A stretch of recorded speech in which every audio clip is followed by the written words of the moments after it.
Thank you everyone for coming. It's wonderful to see you all here. As you know, my name is Devrah Laval. I had a different intro than he gave, so here we go. My name is Devrah Laval, and tonight I'll be speaking about my most recent book, which is Leap to Freedom, Healing Quantum Guilt. So, now most people would never think that guilt is the primary obstacle to freedom. We don't like guilt. We know it's cumbersome, it's in our way a lot. But I don't think we ever knew that this guilt is the primary obstacle to our true freedom.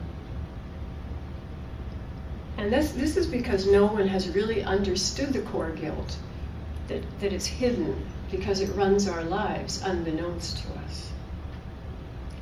So tonight we'll be focusing on 4 reasons why we are not guilty. Do you want to do that? You up for that, guys? Okay.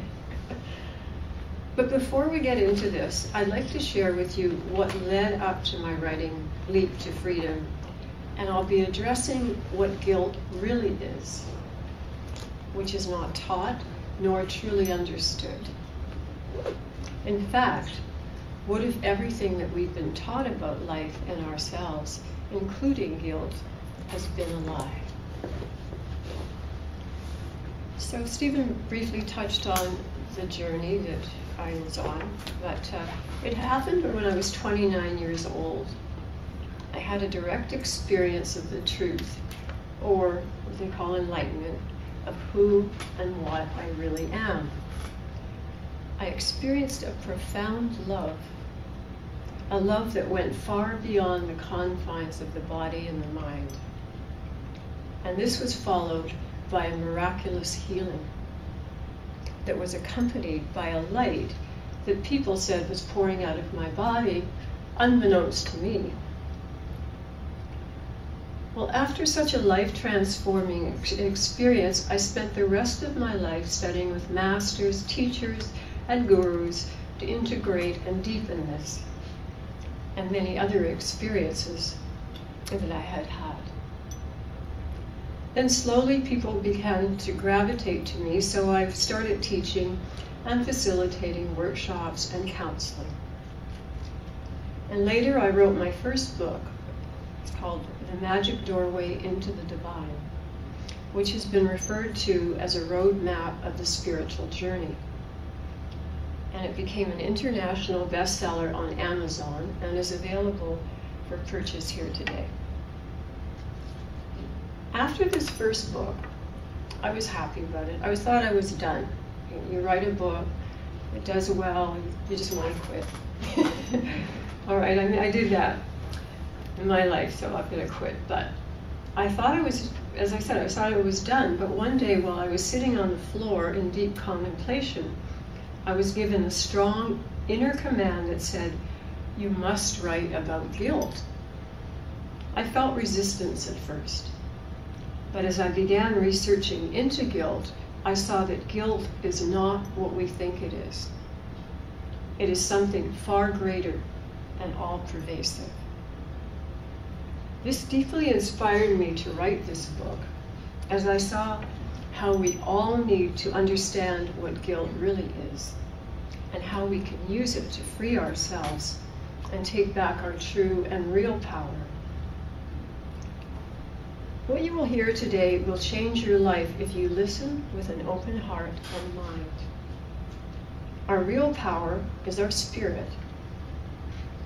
This book shows us how to access and use what I call the right use of power, which then leads us to freedom, which is what our goal is. And another reason that I wrote Leap to Freedom, Healing Quantum Guilt was that every time I ever had a profound experience, the realization was always the same, that we are one with Source, guiltless, and absolutely loved. In fact, we are love itself. And this is the understanding we need to become free. I also realized after many years of working as a spiritual mentor, and from my most recent research, that guilt, when not understood, is the greatest separator from love, truth, and even enlightenment, as it won't allow us to be free. And this is why I call it quantum guilt. In fact, guilt is our final illusion, the final doorway to enlightenment, if we can look guilt in the eye and see it for the illusion that it is. So let's examine what this guilt is that I'm talking about, this quantum guilt. But first, we'll talk about the guilt that we know of, which is typically we feel guilt when we've done something that we don't think we should have, or haven't done something that we think we should have. You agree with that? Okay. But the guilt that I'm speaking of is not from this, nor is it the familiar psychological understandings of guilt. Quantum guilt runs far deeper and affects our whole life, including our day-to-day feelings of guilt. The quantum guilt I write about is unconscious and will do whatever is necessary to keep from being found out. Why? Because it keeps our story of illusion and separation alive. And without it, we would be free. So this guilt affects our sense of power and freedom. It's more than just guilt because you didn't do something, or you did do something. This is something else. This is deeper. This affects the very core of our being. Many of you may be familiar with the saying that we are not humans striving to have spiritual experiences, but rather we are spiritual beings having human experiences. I'm sure some of you have heard that, yes? Yes, okay. Well, it's not understanding this that causes this deep unconscious guilt, or quantum guilt as I call it, to arise. This is really why we have guilt, because everything that we have learned is upside down. And what causes our suffering is this belief that we are separate and split off from the divine force, and therefore only human. And everything that we see with our human eyes is separate from us and in duality. So everywhere we look, there's something apart from us that we see. We're not seeing ourself, which we'll talk about in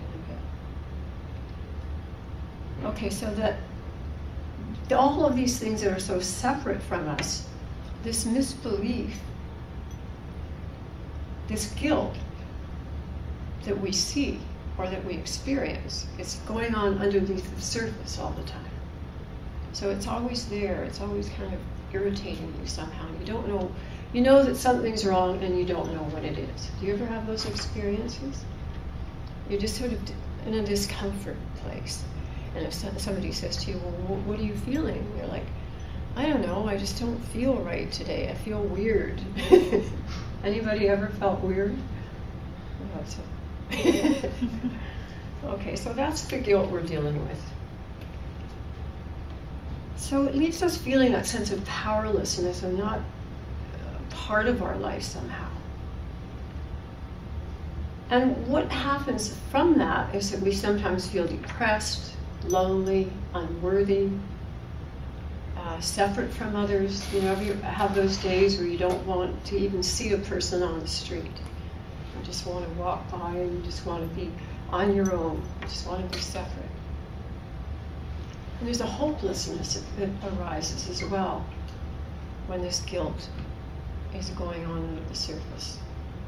And it's almost like there's no relief. No relief can be found because it feels like trying to quench your thirst with salt water. So it's not a comfortable thing, okay? All of the saints and the enlightened masters say the same thing, that guilt only arises when we forget our source. In other words, forget who we truly are, which is most of the time. Because in our world, we're not taught to know who we are. We're taught to know ourselves only as the body, only as what we accomplish, what we look like. However, believe this or not, the real truth is that we are already enlightened, even though we don't see that or maybe even feel it or experience it. But anyone who has had a near-death experience has had a taste of this.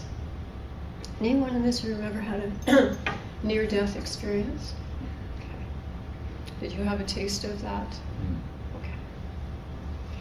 So it shows you that when we go to the other side, we're going to feel pretty good. Okay. And not understanding this, the fact that we are love, that we are already enlightened, this is what causes all of our suffering and lack of understanding, and it keeps the guilt in place, thereby leaving us to suffer in this illusion that we call reality. So in order to help us more deeply understand and learn how to live guilt-free, I've created an online course which delves more deeply into this and provides practical tools to be able to learn and practice living a guilt-free life. So it's something you want to catch and practice, so that's why it's good to have something to work with.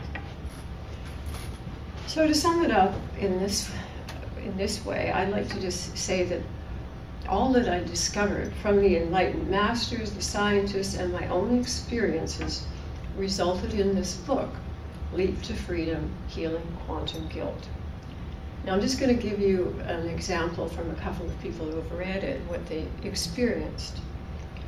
So some of the people who have taken the course and have read the book with an open mind and heart say they actually experienced this leap to freedom that I promised from the book. And they claim that the guilt that they've been carrying their whole life began to dissipate. So they felt as if they reclaimed their true power somehow, but they couldn't figure out how this happened so quickly. It was just by reading the book that something got moved inside of them. And others have told me that they felt a huge weight lift off of them as they realized that they weren't who they believed themselves to be. They could begin to see innocence and purity in not only themselves, but others also, which is another aspect to this quantum guilt, is that we don't see others in a good light. We see others with judgment. And we'll get into that in a minute. Okay. So, this book, along with the Course, it's like a chant or hymn that repeats certain themes over and over again. And in doing so, it implants you with the truth of who you really are. So it just reminds you, it's like a reminder, constantly reminding you you're not that miserable person today. You're something else. You're something much greater, which we all need to remember. So it's like a new paradigm. So let's briefly explore this new paradigm where we can take a leap to freedom from suffering and where we can truly live guilt-free in this world. And I'm going to share the 4 reasons why we're not guilty. So this you can take home today with yourself, with your being, why we're not guilty, why this world is an illusion, and why you are not who you think you are. The first reason we're not guilty is that we have not separated from our source, the infinite, the divine, as we've been conditioned to believe. This cannot be stressed enough, which is why I repeat it throughout like a mantra. It is only because we're completely caught in the grand delusion, which is our bodies, our minds, all of that. We're caught in that we think that's who we are, but it's not. And this is where the quantum guilt that I write about comes from. This quantum, it's called ontological guilt. It's the belief that we have separated from our source and are therefore bad somehow. which makes us feel uncomfortable, as if we're not in our right place. We walk around feeling as though something's wrong, but we don't know what it is. Hence, there's confusion. But we never were separate entities as we've been taught to believe. So why we feel this way is because we are not two, as we perceive, but one. So there's a guilt, a core, like existential, deeper than existential guilt even. It's a core guilt that says we are two, and then we feel bad about that. We feel something's wrong. We're not two, because when we're two, then we hate each other. When we're angry, then we have war. So there's a bad feeling that goes on inside, especially because our real self knows who we really are. And that we know is one. We know that we're one. This is why we have guilt, because we're not living from our right place, which is oneness. Because when we separate from one another and our true self, we then objectify one another and then judge and blame them, which only perpetuates the guilt cycle. Have you ever noticed that, where you kind of have a bad day and start judging people? It's the bad days where that unconscious guilt is coming up, and so you don't know what to do with it. So you want to put it on somebody, get mad at your husband or your boss or your dog. It's just what we all do. Physicist David Bohm has said, "You're not merely made of the same thing, you are the same thing. One thing unbroken." So the truth is, we are not separate at all. It is only our beliefs that perpetuate our final illusion, that we are separate from our source and therefore from each other, and hence guilty. And this is not a religious guilt. This is a guilt that our core being experiences, and that's very important, because if you get into religion, then you get confused. It just is. It is a core guilt that we experience just by the mere fact that we're human. I also call it the disease of duality, or the suffering of the soul.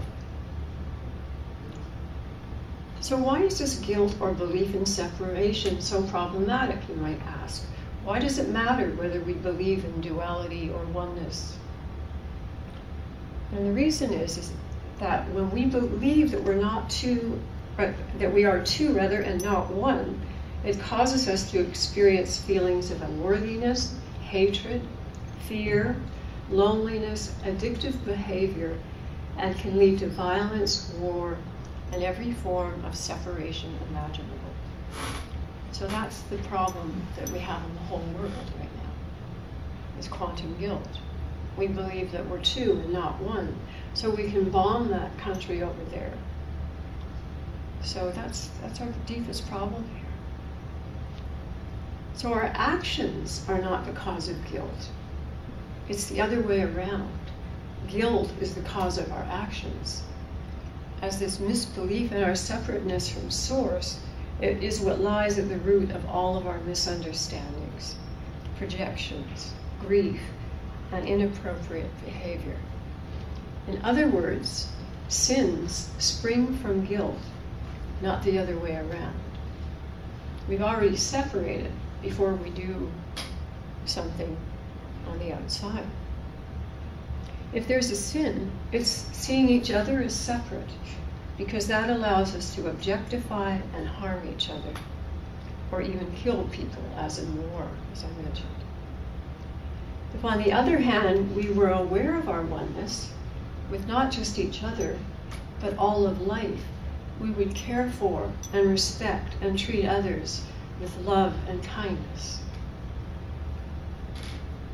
In other countries, in other cultures, all of it. Even the Buddha went so far as to say that the misbelief that we are separate from one another and from the very fabric of the universe is what causes us to suffer.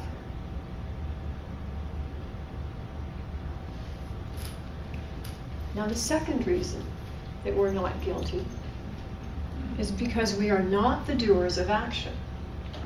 And this kind of takes it upside down a little bit. This is the root of quantum guilt.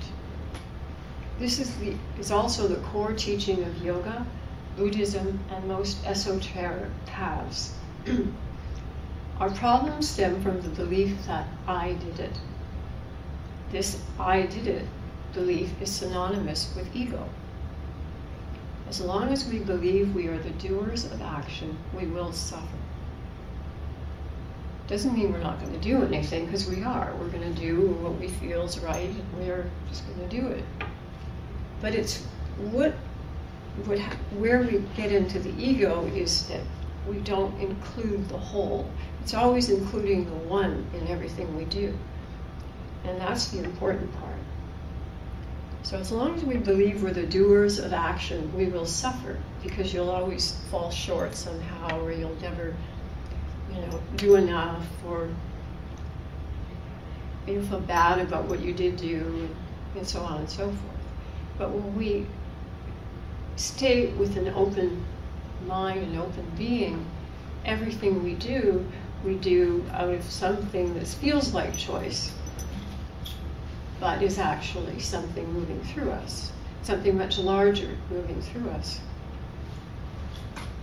So what we've been told is that first comes the thought, then the action follows, a cause and effect binary, which also is the foundation for karma.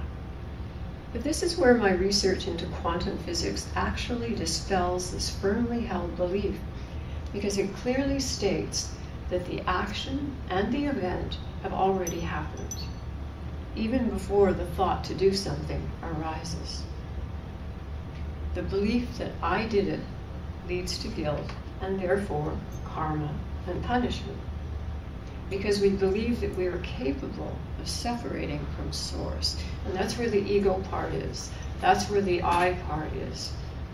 It's somewhat like a drop of water emerging from the ocean saying, I made the ocean stormy today.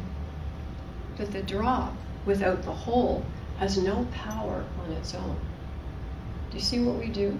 It's like we emerge, I did it, but we're separated from everyone else. And then there's conflicts and everything else. But when we realize that, wait a minute, I didn't make the ocean stormy today, I'm just a little drop. So it's really the humility. So what we're speaking of here is deep humility. Ramana Maharshi, a Hindu saint, said that the force that brought you here knows every action that the body needs to take, and will see to it that it takes those actions. That's an interesting quote. He's a great Hindu saint. But we're unconsciously afraid of letting go of the notion of being the doer of actions, because we feel we will lose our free will. But according to the mystics and the scientists, we never had that ability in the first place. Belief in free will is the root of all suffering, because actions just happen. It's not that we're not going to not do things. It's important to know that. We are going to do things. We are going to do what looks like choices. We're going to write books. We're going to, build houses. That's not going to stop. But the belief in free will is the root of all suffering, because the actions just happen. I decide I'm going to build a house. I did it. It's my house. You see, we become very egotistical in it, rather than, oh, a house. A house is what seems to be coming through right now, and I'm going to build it. And it's a softer way. It's like we're living from a softer, more all-expansive way. So, as I said, the suffering comes because the actions just happen and our ego fights to claim them as our own. So the story and the suffering begins. The modern saint Kirpal Singh has said, if you believe you're the doer of actions, then that will be your experience. This would then include everything of the world, sin, guilt, karma, pain, duality, even bliss, and so on. And he continues, but if you believe that the Creator, or the higher power does everything, then this will be your experience. This implies complete surrender, and here there is complete peace, oneness, and trust, knowing that what is yours will come to you, and that you are perfect as you are, and that you cannot escape or change what is destined. So the third reason that we're not guilty is that we are all one substance. And truly, nothing exists but the one consciousness. So there can be no separate I that can try to be anything for that matter. This oneness eliminates the I program. Scientist David Bohm has said, the universe itself is a projection, a hologram, and that the separateness of subatomic particles is illusory. So the separateness is what's illusory. That's the point he's making here. It's not the oneness that's illusory, it's the separateness that's illusory. It's the separateness that causes hatred and war and self-judgment and all of it, not the oneness. So by the mere fact that there is only one substance, there is no other. This is the absolute reality or truth. Again, it's like the whole world's an ocean, so how could any of the drops be truly separate if the whole world is an ocean, one consciousness? They all merge back into the ocean because it's just the ocean. And so since we're all one substance, this then cannot be separated into cause and effect, right or wrong, good or bad. Oneness cancels out the notion of duality, as duality can only exist within the dream with which we live in. We live in a dream. The relative reality, or that which is separate and impermanent. And this is what we take to be true and real. So you might think this is a little heady, but don't worry about it. Okay, don't get worried or stuck or try to figure it out. These things penetrate in a different way than what normal reading is, because we're talking to a different part of you tonight. So simply by seeing the oneness in everyone, it's so simple. Truth is the most simple thing in the whole world. Simply by seeing the oneness in everyone, this is the cure to quantum guilt, a cure to separation. And this is where we reclaim our true power, by seeing the oneness which is always there, but we are blinded to this by our wrong beliefs. Leap to Freedom contains many exercises that show us how easy it is to see the oneness in each other. And now the fourth and final reason that we're not guilty is that what we think we perceive to be experiencing as this life is actually a dream, an illusion. And hence there's no real or separate entity that can be guilty within the dream, because it's a dream. It's like you're in your dream, but you're not guilty because it's not real to you, right? It's not unlike that. You're not guilty because we're in a dream. In the Vedic scriptures, there's a term called Drishti Shrishti Vada that stands for the world only exists as long as there is a separate I there to perceive it. In other words, we make it all up. So at the absolute level where there is no I, the concepts of good or bad don't exist, or any concept for that matter. This is our real self I'm talking about, not just the body-mind. So whether you're understanding it or not, it's going in somewhere, so don't worry. I'll tell you a very human aspect of this unreality and how we put meaning onto what is perceived or onto words that are simply made up. When I was very young, about 4 or 5 years old, I remember seeing a 4-letter word scribbled somewhere. So I asked my cousin, what does F-U-C-K mean? When I was 4 or 5. My cousin laughed, but told me never to say that word.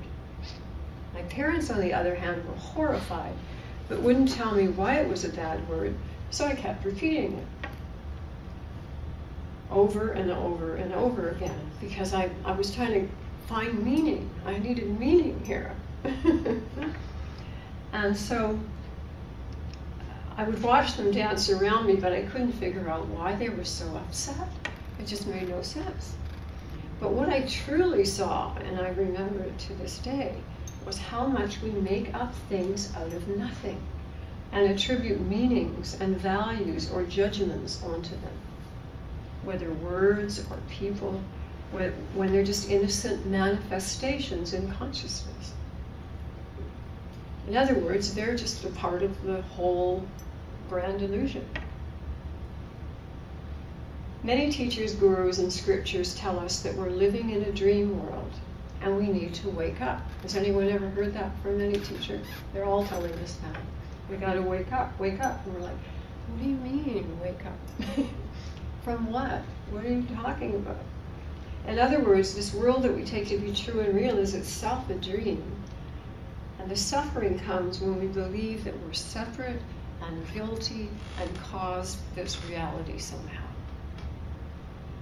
An East Indian mystic, Nisargadatta Maharaj, has said that there is no birth, there is no death. It's all an illusion.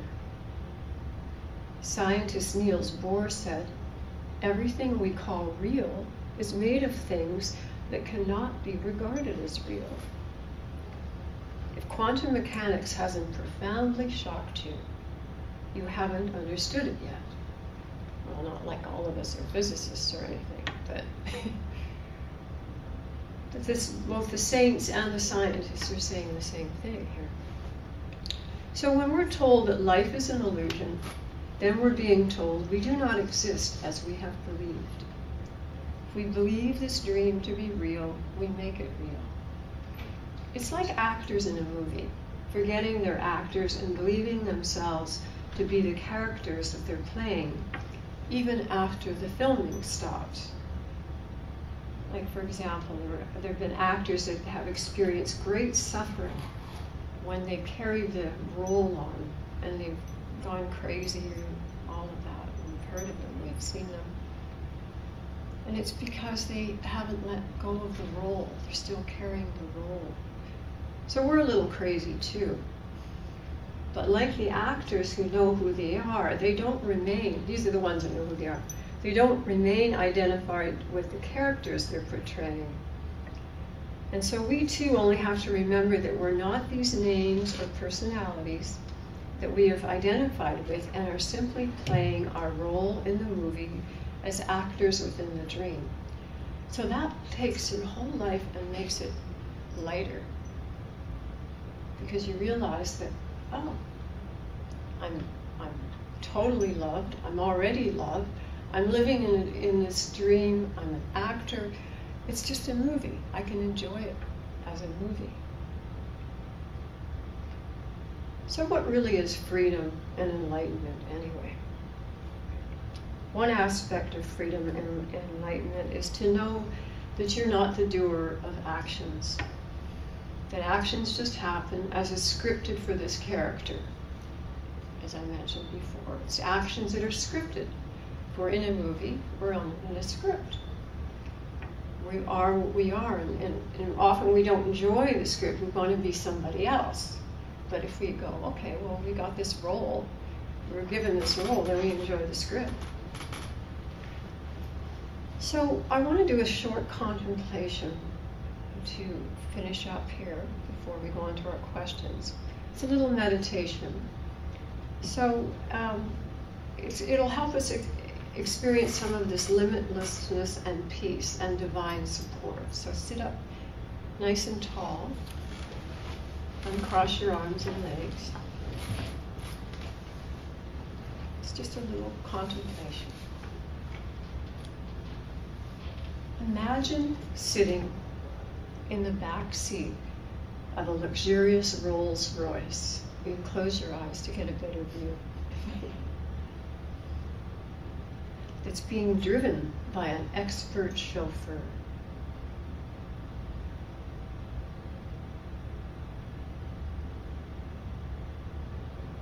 As you sit there, enjoying the ride called your life,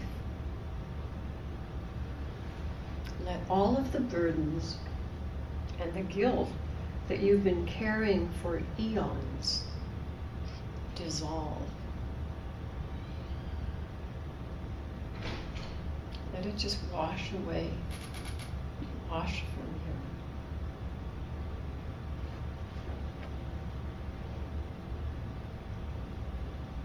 Stop worrying, trust again,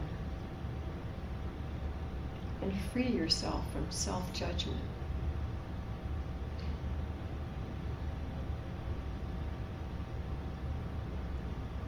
Let your striving and struggling drop away.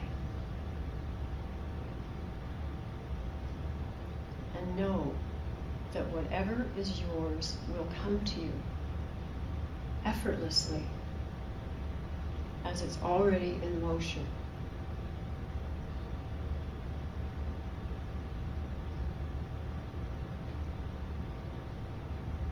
A great saint once said, consciousness has already decided where and how it's going to take you. Why worry?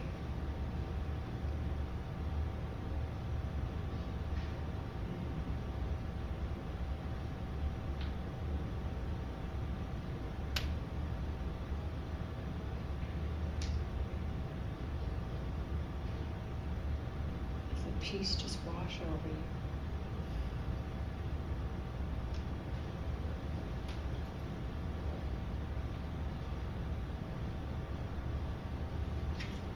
And when you're ready, gently open your eyes.